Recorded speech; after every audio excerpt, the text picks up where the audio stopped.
Somewhere in the flatlands of Illinois, there is a town where the grain elevator still stands taller than anything else for 20 miles, and there is no one left to fill it. There is a place in Kansas where the post office closed in 1939, and the forwarding address led nowhere. There is a town in Michigan where the company built 400 houses, a hospital, and a baseball diamond, and then one morning sent a single letter that ended all of it. 15 towns. 15 versions of the same promise the Midwest made to the people who believed it, and at least 4 of them are going to make you genuinely angry. Hi, my name is James, and this is Hollow Towns. The Midwest does not look like a place that has ghost towns. That is the first thing people get wrong about it. Ghost towns are supposed to be desert, dried out, sun-bleached, cinematic. The Midwest is flat and green and agricultural and permanent looking in a way that makes the disappearances harder to see and somehow harder to accept. But the Midwest was industrialized fast and hard. Coal in Illinois and Iowa, copper and iron in Michigan, lead in Missouri, timber across Wisconsin and Minnesota. And everywhere industry went, it built towns to house the people doing the work. And everywhere industry left, it left those towns standing with no reason to exist anymore. These are 15 of them. Number 15, Zeigler, Illinois. Franklin County. Franklin County sits in the southern coal fields of Illinois, the part of the state that does not look like the part of the state anyone talks about.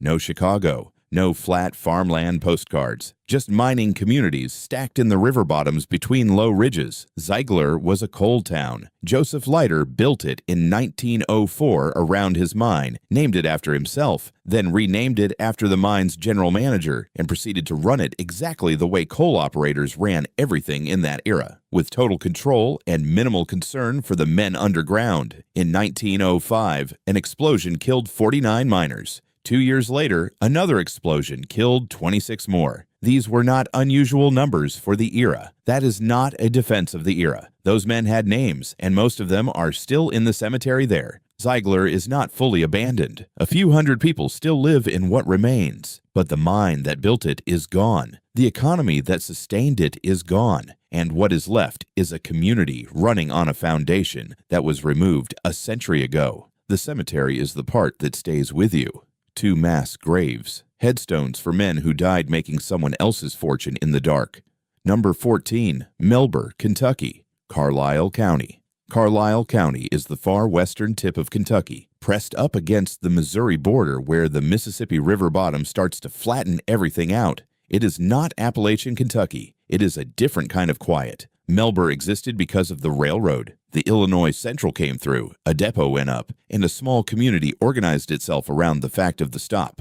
General store, church, a school. The architecture of a place that expects to be permanent. The railroad rerouted. The depot closed. The stop that had justified the town's existence was removed from the schedule, and Melber began the long arithmetic of subtraction that follows when the reason for a place is taken away. What outlasted everything else was the church. White clapboard, still standing. The congregation thinned decade by decade until it thinned to nothing, and then the building just stayed, the way these buildings do, holding the shape of something that is no longer there. Number 13, Thurber, Texas, Erath County. Thurber does not belong on a Midwest list by strict geography. It belongs here because its story is the purest version of the story every town on this list is telling. Thurber was built by the Texas and Pacific Coal Company in 1888 as a fully enclosed company town. Fenced, 1 road in, 1 road out. Company houses, company store, company church, company doctor. At its peak,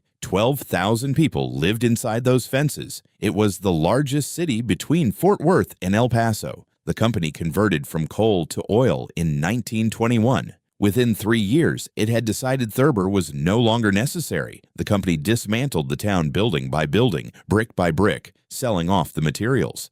They did not abandon it. They disassembled it. They took it apart with the same efficiency they had used to build it.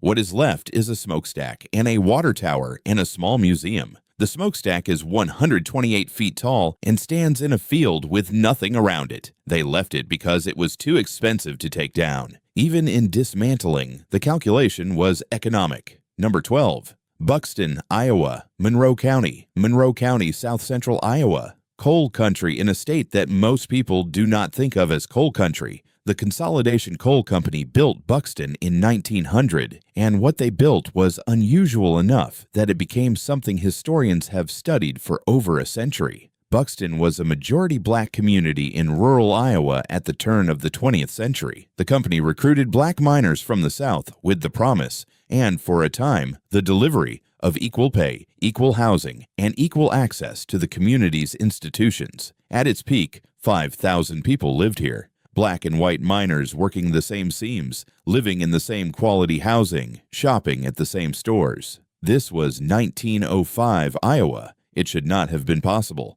For a time, it was.